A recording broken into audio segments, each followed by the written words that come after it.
Hi, a pleasant morning and a warm welcome to all the officers and crew, and of course, our representatives from the Gumiang Shipping Seafarers Union.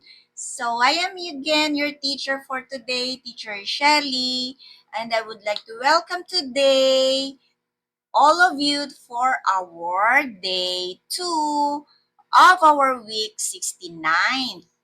Um, Lesson, no?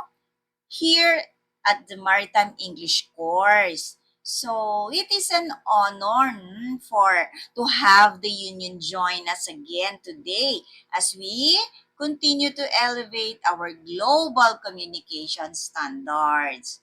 Okay, so as of today, we are going to dive straight into our SMCP Part 2, focusing on the standard marine communication phrases. Okay? For, of course, the external vessel operations, for safety maneuvers, and of course, a short topic about pilotage.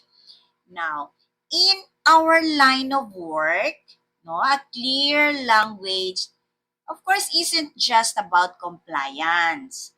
Okay? So it is our ultimate tool for our safety. The precision and a smooth, of course, operations at sea. So let's make this session highly interactive, all right, and collaborative, and of course, productive. So, thank you for your commitment to excellence. Yes, Gumiang Shipping. And now, let's begin with our lesson for our SMCP Part 2. Okay? Okay. So, our lesson agenda is about SMCP for navigation. Okay, and then we will also discuss about our SMCP for cargo operations. And then to be followed by SMCP for engine room communication. Okay? And lastly, about the SMCP maritime safety culture. And a very short question and answer for our last part. Okay? So, yes, welcome again to our SMCP Standard Marine Communication Phrases. Now, for the part 2, this is an advanced understanding and application of SMCP. Alright? Now, SMCP for navigation. Alright, this is very important, everyone. Okay. So, in our lesson, our objective here, one of our objective is to understand the phrases or the group of words, no? The standardized navigation and the safety communication phrases or group of words. Okay? That is utilized to bridge the language barriers at sea. Okay? So meaning, we will discuss on how we can understand with each other whenever there's two or more nationalities on board. Okay, but with standard phrases to be followed. Okay? Next objective is the maneuvering terms. Okay, so learning these maneuvering terms, okay, there are specialized SMCP maritime vocabulary words. Okay? That is specifically designed for routine and tactical ship maneuvering scenarios. Okay?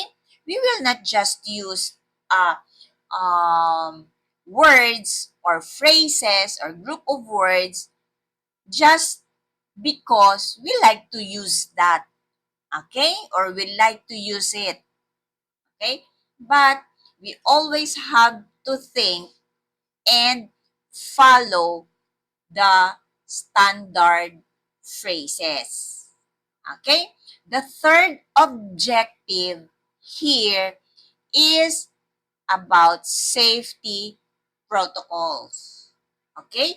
It says here, you will deconstruct external and onboard safety procedures to implement, okay, an error-free radio communication during your watch, okay, or during your duty, okay? So that is our course objectives. All right.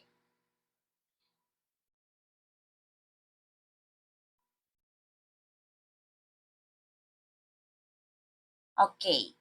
Why is it marine communication is important? Why? Okay. Basically, marine communication is important because first is to prevent collision in terms of accidents. A very clear ship to ship communication resolves, okay, an unclear, okay, communication sometimes in a head-on or in crossing situations. Okay? In order to have a clear ship-to-ship communication, we have to follow the standardized marine communication phrases. Of course, to reduce the risk of collisions in busy lanes like this. Okay? Now, another during surgical maneuvering. You can see here in the picture, there's a lot, okay? Of there's a tugboat here, there's a big vessel here, and the other side, all right? So, to ensure, no, to ensure that the pilot, okay, and the deck crew are aligned perfectly or their actions are aligned perfectly, okay, to and facilitating a highly safe berthing, okay, we have to have a clear marine communication with each other, okay, in order to reduce the risk of danger or accidents. Okay? That's why, that is why marine communication is important to reduce the risk of collisions, especially in busy lanes and like this situation. All right?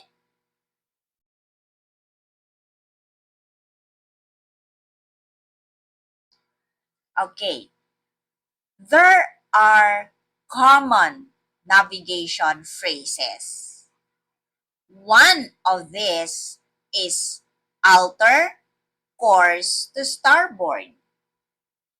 As we all know, starboard is on our right. Okay?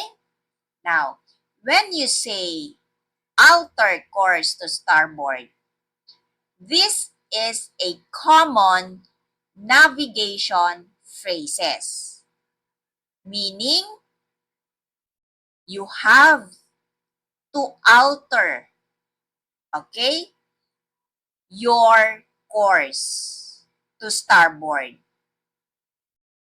in order to have a zero language confusion, because automatically when you hear or when you say alter course to starboard, you will go to your right side right away. Okay, because starboard is on our right. Okay? Alright. Next, another common navigation phrases, proceed at safe speed. Okay? Meaning, you have to go directly to a vessel velocity that is in compliance with the collision regulation rules or the call regs. Whenever you hear a common navigation phrases, proceed at safe speed. Okay? It says here, another common navigation phrase is keep clear. This is an imperative instruction indicating priority situations and right of way alignment. Alright? So these three are the common navigation phrases. Alright? Next.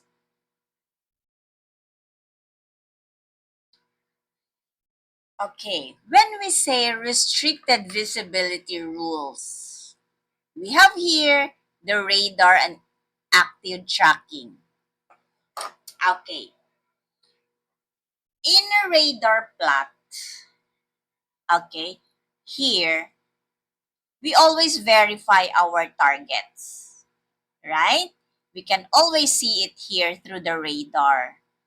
So, through that, okay, you can already calculate, all right, how far or you can already calculate the parameters, your shared target parameters in, of course, following the standard format, which is the CPA slash TCPA parameters. All right? And then you always report the position, your course, and your speed regularly on a designated VHF channels, right? And you always maintain a continuous radio through your VHF and through your radar or visual watch. Okay? And of course, with a designated extra lookouts. Okay?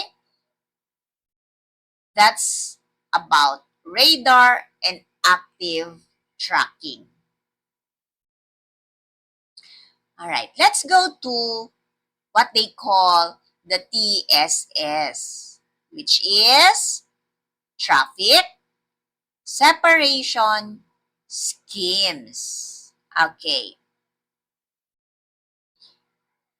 One is we have to follow the designated lanes like this. We have to follow, all right? Vessels must strictly navigate in the direction of the general flow inside, no, the standard maritime routes. Look at the arrow, all right? You have to strictly follow this one, the direction of the general traffic flow. All right? Another,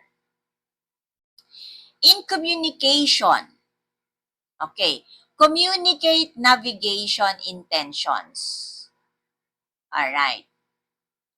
In communicating using your VHF, you have to have a clear signal in maneuvering. Okay? You have to have a clear decisions ahead of time. Okay? By using a message markers such as what is your intention? Why you will pass that way? Or are you giving a warning? Okay? Those are signals or communication that is very important. All right? You have to have a clear decision ahead of time. And then another, you have to observe collision regulations. Okay? A TSS, a traffic separation schemes, does not relieve any vessel, okay, of its obligations, okay, under any collision regulations or any local standard regulations, okay, it does not relieve.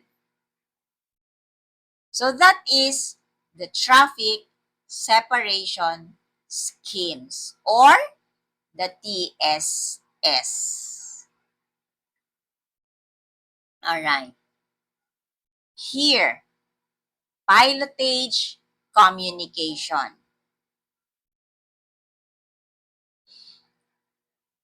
This is the pilot. I'm sorry, this one is the pilot. This is the captain, right? So, in order to have a flawless harbor maneuvering, both the captain, okay, the pilot and the captain should have a flawless or should establish a clear and verified bridge dialogue to guarantee a flawless harbor maneuvering. That is what direct navigational support means. All right? Another, in pilot communication or pilotage communication, there should be a vessel condition reporting. You always have to declare the draft forward and the aft and the maneuvering defects and the cargo status to the pilot immediately after the pilot is on board. Okay? You have to have a vessel condition reporting. Okay? Another pilotage communication is a confirming helm orders. Now, every pilot must be or must command loudly and accurately echoed back to the helmsman or to the officer of watch to make sure if both understand each other. Okay? The pilot will say starboard 10 and the helmsman will echo that. Helmsman starboard 10, echo back. Helm is moving to starboard 10. So meaning the helmsman or the officer of the watch understood what the pilot commands. Okay? So, by following this direct navigational support, this vessel condition reporting, and confirming helm orders, we can refrain, okay? Or we can avoid risks on board. That is what pilotage communication means. Okay?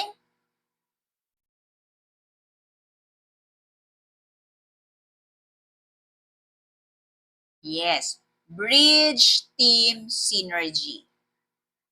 We have to have 100% standard compliance here. The team coordination and safety. That is our aim. For example, there's a multinational crew, like 2 or more nationalities on board. Okay? We have to have an identical vocabulary or we have to have a same words to use. Okay? So, the Bridge Resource Management or the BRM is only effective when the communication is fully standardized. Okay? If it is fully standardized.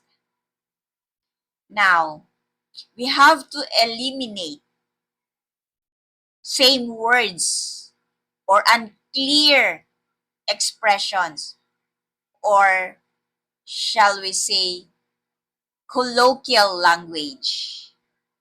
Okay? Now, repeating and confirming instructions correctly ensures a safe maneuvering under a high stress conditions. Okay? You have to repeat and confirm the instructions. Okay. The second topic is about the SMCP for cargo operations. Okay. So our course objectives here is to use the standard terms. We have to master the specific SMCP vocabulary. Okay? Which is designed for loading, words that is designed for discharging, and of course, the specific words for securing maritime cargo. Okay? That is one of our objectives in cargo operations. And also, we have to follow this one, the safety first objective. Okay? We have to understand the standard warning systems, the procedures on how to manage dangerous goods. Okay? on board, no? We have to familiarize, we have to understand those warning signs or systems and procedures. And thirdly, on our course objective about cargo operations is the shipboard coordination. Okay.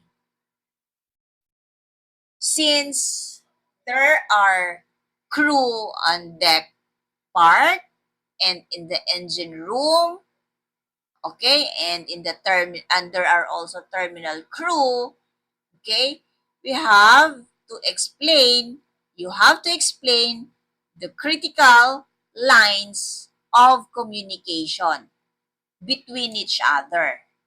Okay?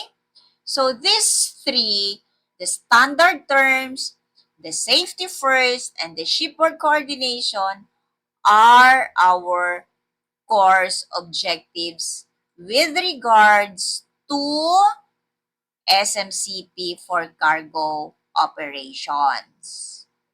All right?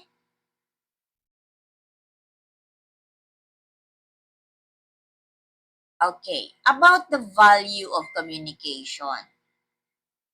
Why do we have to give importance or value this one? Of course, number one is to prevent accidents. Okay?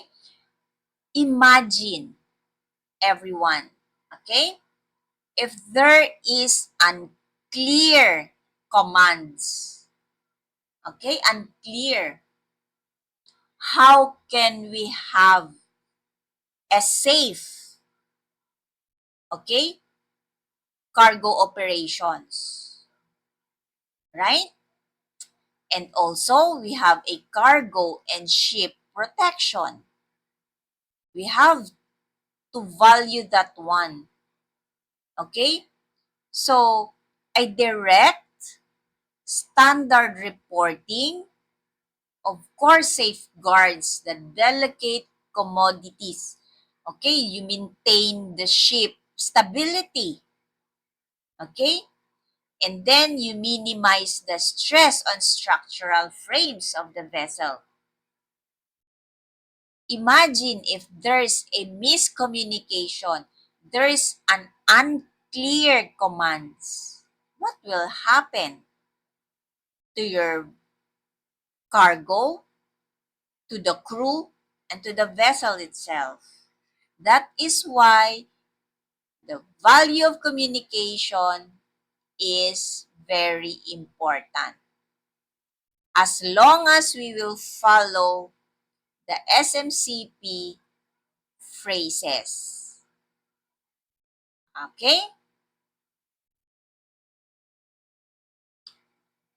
Alright, we have here examples of cargo phrases. 1. Cargo operations commenced. Meaning, you are formally announcing the start of loading or discharge both on board and terminal parties. Once you say cargo operations commenced. Okay?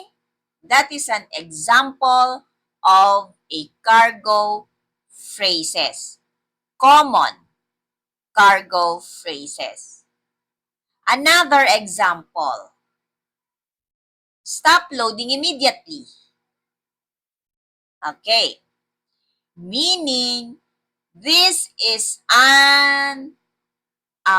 this is a universal emergency command to freeze, to stop, to abort all cargo flow. All right? To avert danger or spillage, maybe. That's why there is a common cargo phrase command. stop loading immediately. Alright? Another common cargo phrase says, example, dangerous cargo on board. Okay. This one, there is a mandatory declaration, no, for hazardous materials. Of course, ensuring the safety or not or and ensuring the specialized handling protocols.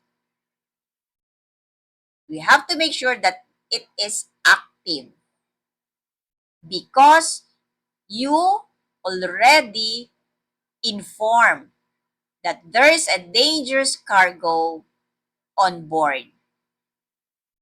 So these three cargo phrases are common examples. All right?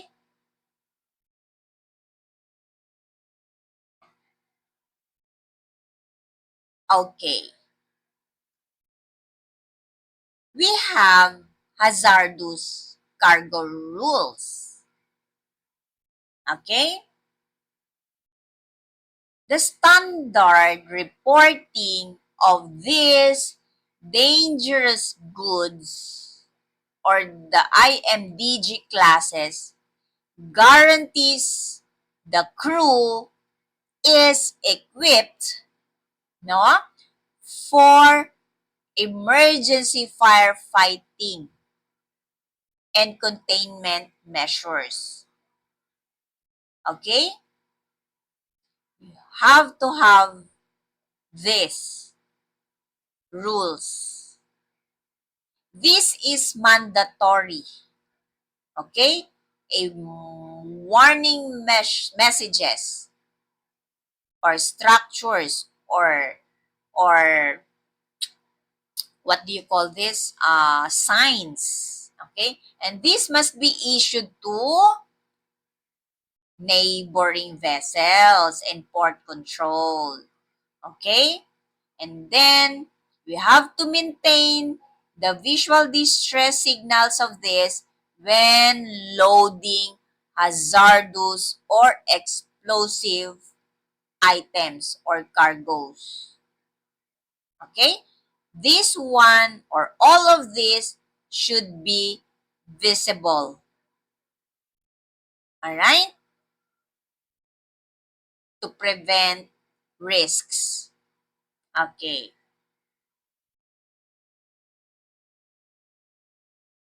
Operations coordination. Yes, this is like a teamwork. As you can see in the picture, okay, we have the deck crew, the bridge, okay. There should be a harmonious operations, okay. There should be a unified dialogue to make sure or that ensures that the chief mate, okay, the watchstanders and the bridge teams continuously track, okay, each other, like the ballasting rates, the list, okay, and the hull stresses, okay. You have to update, frequent updates between your supervisor and the shore-based foreman. You have to have a coordination with each other. Okay? That is why it is very important. Of course, we will always base it through our standard maritime communication phrases. Okay. During operations coordination, it is mandatory to use our PPEs. The working gloves, your helmet, your coverall, alright? And your safety shoes. And your goggles, right? Always use PPE. And then, follow instructions. And lastly, to have a smooth operations coordination, there should be an active communications. Okay? From the bridge down to the one working on the site. Okay? That's why teamwork here is very important. Okay. When we say mandatory PPE use, well, it's very common. We have here your head protection, your helmet, next is your vest, the high visibility vest, and then your safety footwear, your safety shoes, and of course, your fall protection harness. Never enter a cargo operational zone without this correct equipment. Okay? Never. Because that is for your safety. Another, as mentioned earlier, you follow instructions. First, instructions will be from the chief mates, right?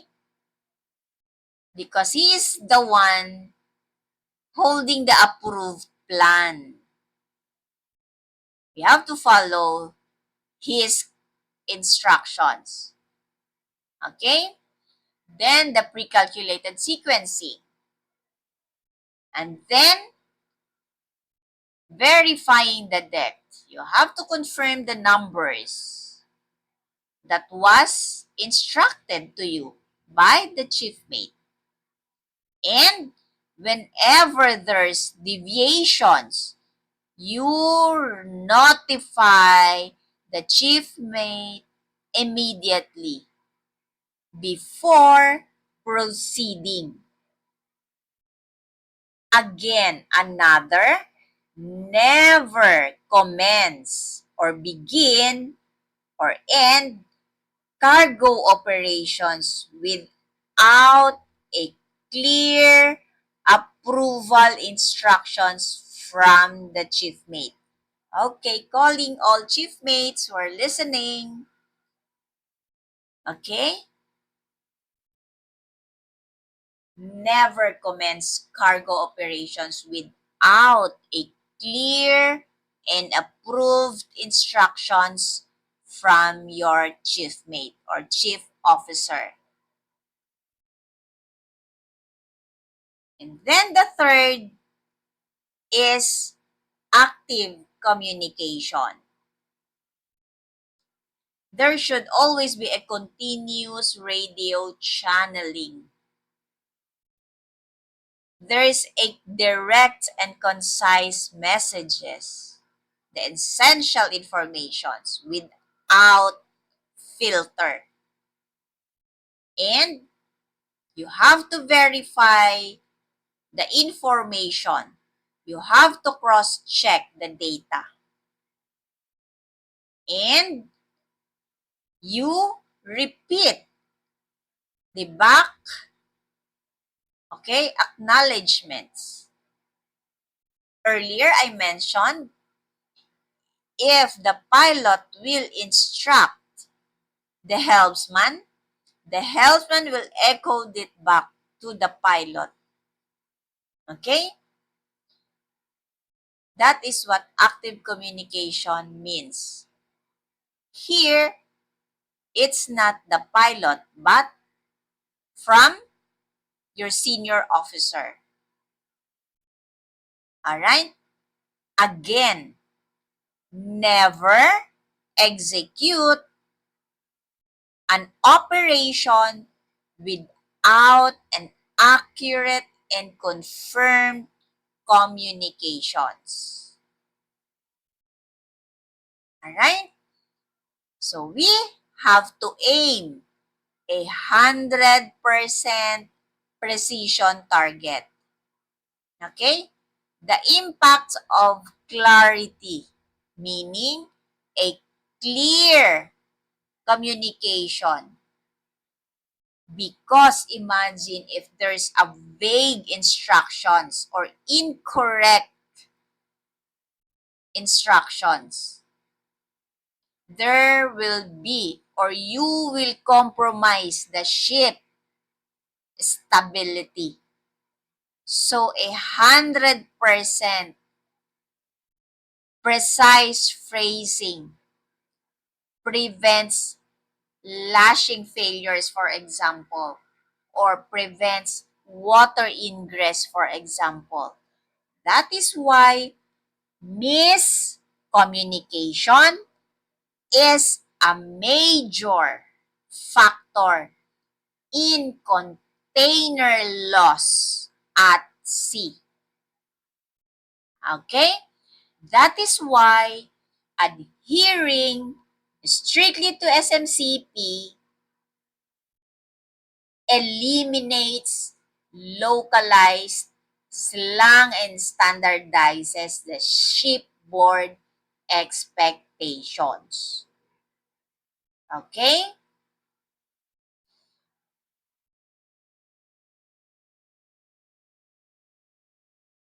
Next. Why do we need to have an accurate operation? Okay. How are we going to do that? One is you have to report the problems immediately. Okay? Whenever, for example, there's a lashing defects. Okay? The cargo shifts in the right or the starboard side or port side, or there's a leakage. Okay? You have to call out directly the officer of watch or report it in the deck office. Another, employ correct phrasing. You have to replace an informal expressions with a precise SMCP. Okay? To make sure, okay, foreign terminal workers grasps orders properly. Alright? And then, to have an operational accuracy, you have to follow safety standards. Okay? How? You have to align with the SOLAS regulations and from our standard cargo securing manuals. So you won't go wrong, okay, if you follow this during operational or operations.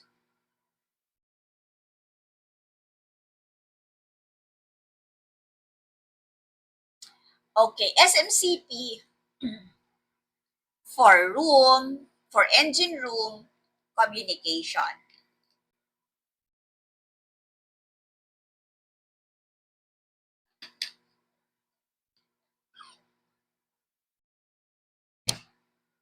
Okay, SMCP are not just for deck, okay? Also, it is very important in the engine room operations. Okay, our course objectives here, okay, during engine room operations is that the bridge to engine room link. So, the standard reporting, okay, channels, okay, is from the bridge to the engine room or engine department. And then, we have to understand the standard commands. And we have to have a technical reporting. We have to know that. So these three are our course objectives. Okay, for our SMCP engine room operations. So let's discuss about the bridge and engine link. Okay. So there's a what we say a crucial during maneuvering. So the signals here, okay, from the bridge, okay, will be passed on to the engine room department in order or to make sure that in maneuvering, it maintains its pilotage parameters. And of course, for a safe port transits. Okay? So in a bridge and engine room, okay, there should be a proper coordination, especially during crucial maneuvering. Okay, there should be a proper coordination. And another, a unified emergency response. This is during, of course, emergency cases or scenarios. Okay?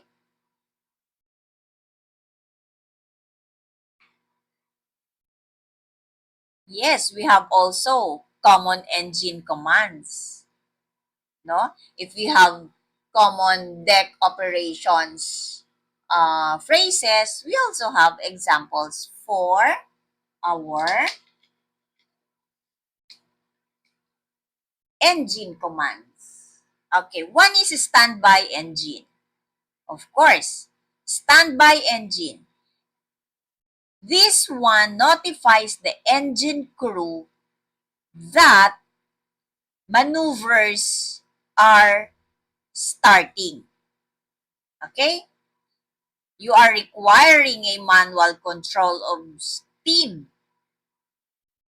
the power, and the auxiliary units of the engines. That is why standby engine is important or a common engine commands. Okay? Another is full ahead. Whenever the bridge instructs full ahead, meaning a standard command to operate the main propulsion shafting at its maximum continuous RPM. That's what a full ahead means. Alright? Another is stop engine. Okay.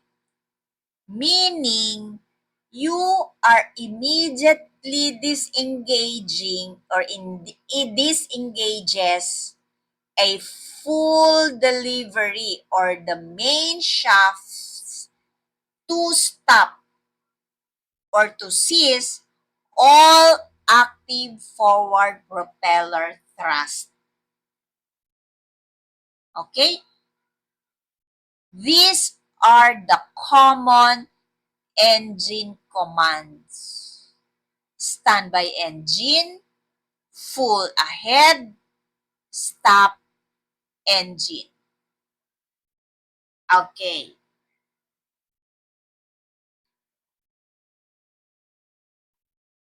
Now, how are we going to report machinery failures?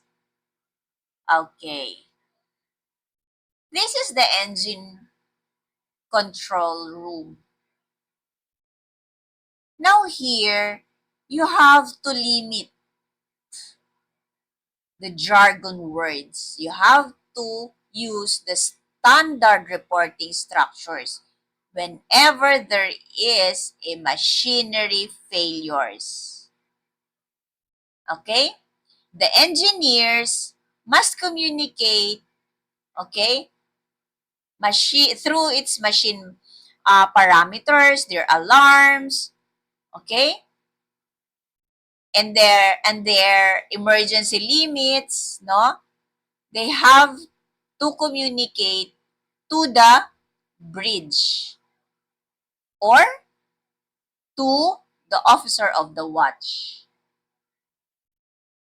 Critical warnings like engine failure, low oil pressure, or cooling system malfunction, you must report it immediately using your standard metrics. Okay? Technical issues, you report it right away. Right? Did you understand? Can still follow? Okay. Another for reporting on reporting machinery failures, like there's a machinery damage control. Okay? Like for example, communicating warning signs, no? Like the vibration or the pressure drops under seconds, no? So it prevents catastrophic structural fractures. Of course, the auxiliary turbine, the fire hazards. Okay? You have to report that immediately. All right. And whenever you were able to recover the emergency speed, no? Immediate signaling of this, of the boiler, of the shaft, or maybe the alternator, okay?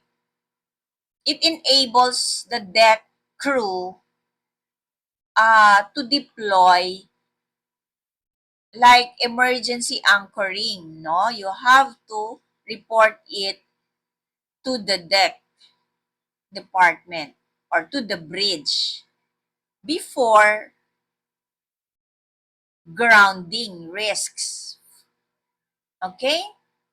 So, reporting machinery failures, whether if it is a damage control or an emergency recovery speed, still you have to report that immediately.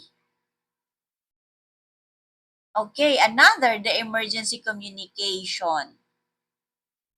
You have to verify it first. Okay? And you have to wait for a clear instructions. And then, immediate reporting. Okay? You have to record everything.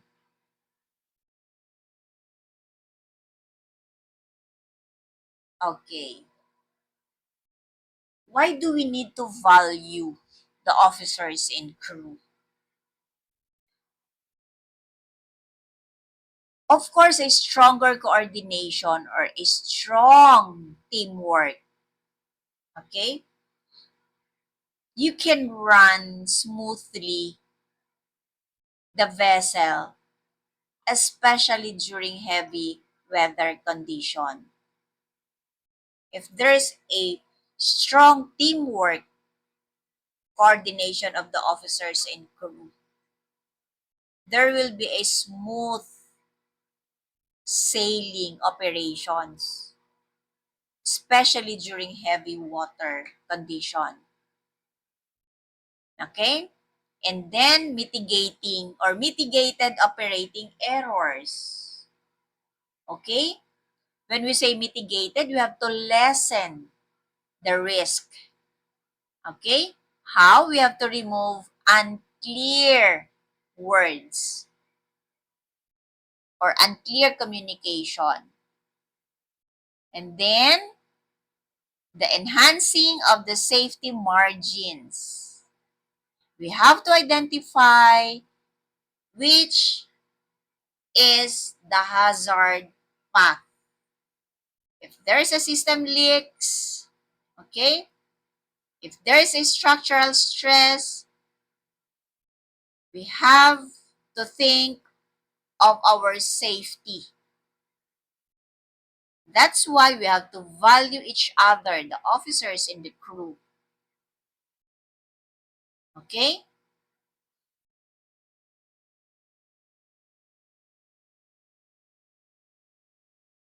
The fourth topic is SMCP and maritime safety culture. Okay.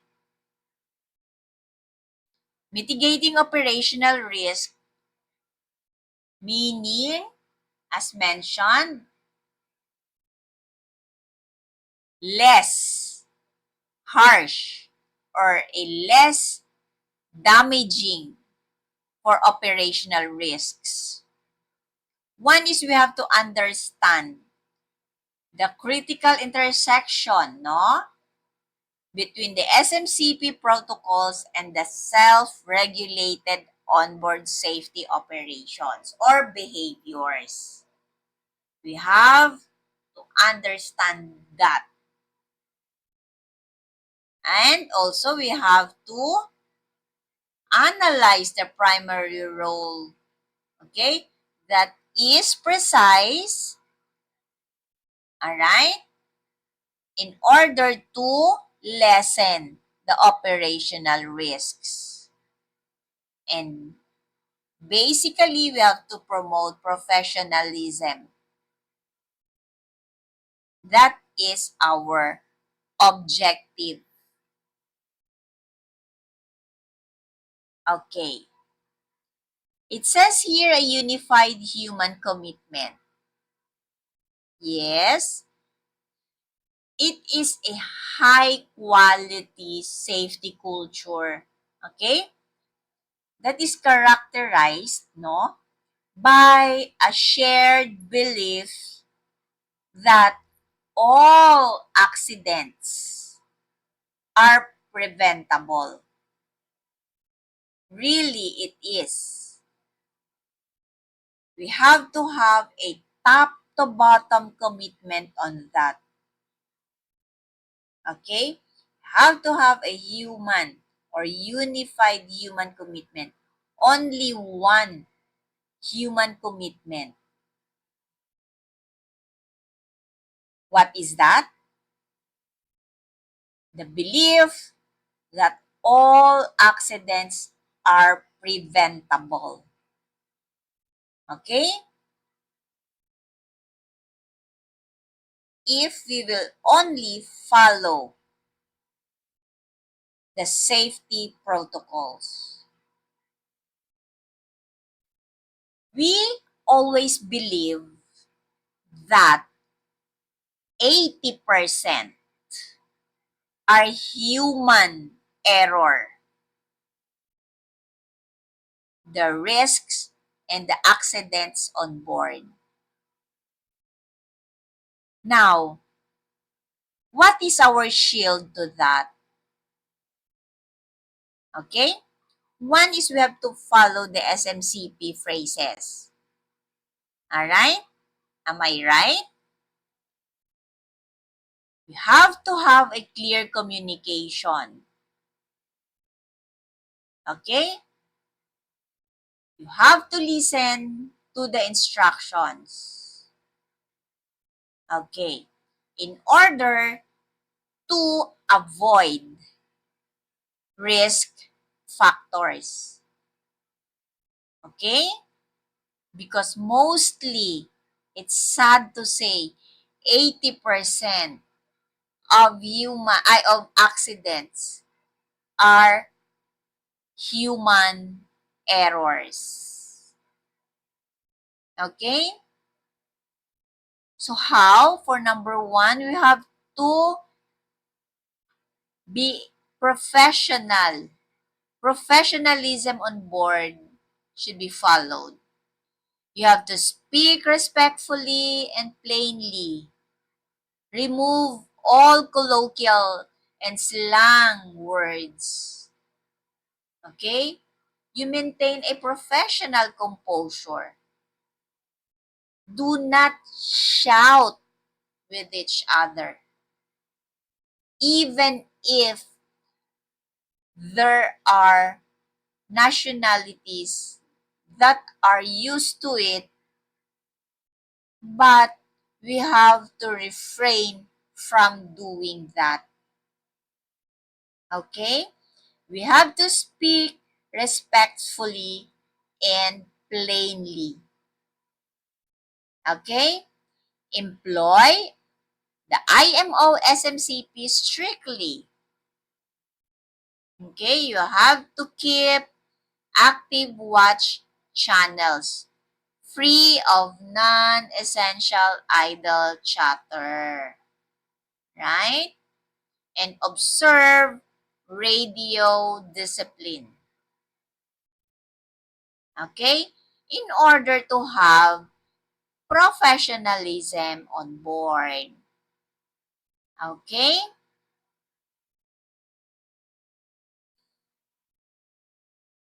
So if there's a professionalism on board, we have operational challenges, of course.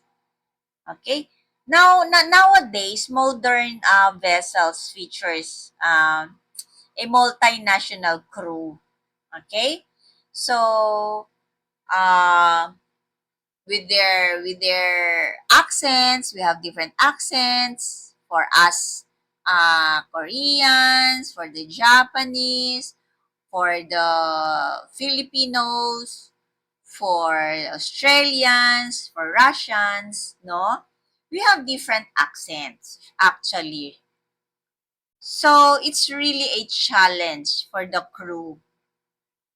Okay?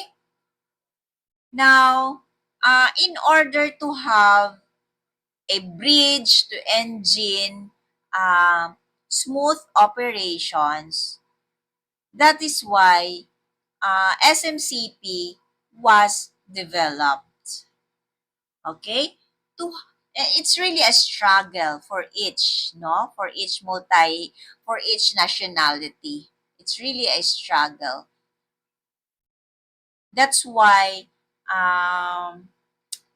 safety drills are conducted every other month, or some do monthly drills, no?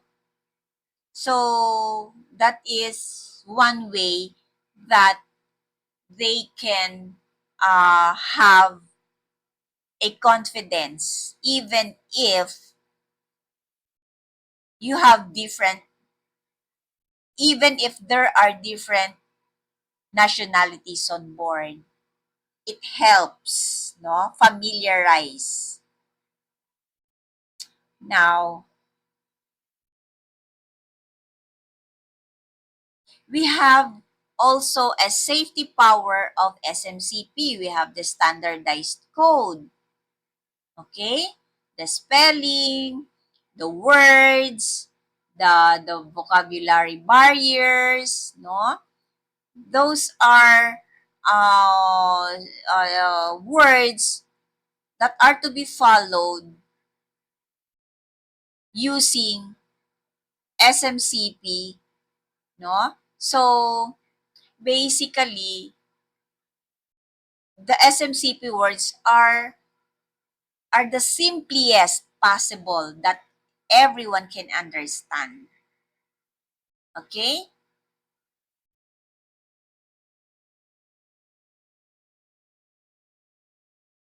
Yes, this is what I mentioned earlier. On board, there's a continuous training. Before you go on board, you have your trainings, right? Now, as you go on board now, there are drills, okay, that is conducted in order for the crew to be prepared. It's what we call, it is what we call a routine emergency drills. Okay? So seafarers, no, you everyone, must continuously practice using the SMCP terminologies to remain sharp and confident whenever there is an actual scenario of emergency situation. Now, investing in English proficiency and active bridge resource training empowers the junior officers to confidently report dangers, for example, to their senior officers. Okay? So, you continue with your uh, English proficiency training on board, right? Because I know very well that not all of the crew can speak fluently with their in using the SMCP excuse in using the SMCP words or phrases, right? That's why we encourage each and everyone to have a continuous training while on board. Okay? Because that is also for your own good and for your safety. Alright? Okay. So the role of the seafarer is to enforce a verbal protocols, no? And then we have to maintain vigilant professionalism, and then of course the challenge and safe commands. Okay? Those are the roles of the seafarer. Okay. So, let's go to our question and answer. All right? Now, so what is for question number 1? Okay, are you still there? Are you still interested in listening to our lesson? Anyways, this is already our last part, no, of our SMCP part 2 discussion. So we are now on our question and answer for number 1. What is the primary purpose of using standard marine communication phrases or the SMCP during vessel navigation? So what do you think is the primary purpose? Is it A, B, C, or D? Okay, wanna try? Yes, it's letter B. That is to prevent collision. Basically, it's for our safety. Assist in maneuvering, and ensure a safe voyage operations. Yes, that's correct. That is the primary purpose. And then for number 2, a vessel needs to change its direction to the right. Now, to avoid an obstacle, according to SMCP navigation phrases, which command should be given? Remember, to the right. Okay, it's letter? Yes, it's letter C. Because to your right is the starboard. And to your left is the port side. Right? Okay. For number 3, when navigating in restricted visibility, which of the following is an SMCP compliant safety protocol? So which one? A, B, C, or D? Letter C. So maintain a strict radio watch. Use your radar communication and report position regularly. Alright? That is the SMCP compliant safety protocol. Alright? Okay. Now, for number 4, which SMCP phrase is used to signal an immediate halt to all loading and discharging actions on deck? Halt means stop. Alright, it's stop loading immediately.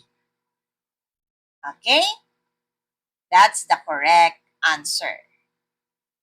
Okay, for number 5, we have why is precise SMCP communication vital when handling hazardous or dangerous cargo? Alright, and you have a wild guess? Everyone from Yumyang? Alright, good job. That's letter D. Okay? That's letter D. It ensures warning messages are universally understood. And then preventing accidents and protecting the ship and crew. Okay? That is why SMCP communication is vital when handling a hazardous and dangerous cargo. Okay, for number 6, which of the following describes the correct communication protocol between the deck, crew, and the bridge during cargo operation? Okay, which one? Which correct communication protocol? A, B, C, or D? All right, of course. There should be a structured coordination. Okay? Using a standardized phrases to update vessel stability and status. That is correct. Okay. For number 7, the bridge issues the command full ahead. Alright, I mentioned that earlier. The bridge issues command full ahead to engine room control. So what do you think full ahead means? Okay, it's letter B, of course. The engine should run at maximum operational speed in the forward direction. That is what a full ahead means. Engine room should be run at maximum operational speed in a forward direction. Alright? That's full ahead. Okay, for number 8. Now, if an engineer notices a drop in pressure, that is within the propulsion machinery, which SMCP phrases or phrase should be reported to the bridge? There is a drop in pressure within the propulsion machinery. So which phrase is reported? Letter D. There's a low oil pressure. Alright? That is what a drop in pressure within the propulsion machinery. There's a low oil pressure. Always remember that, engineers. Okay?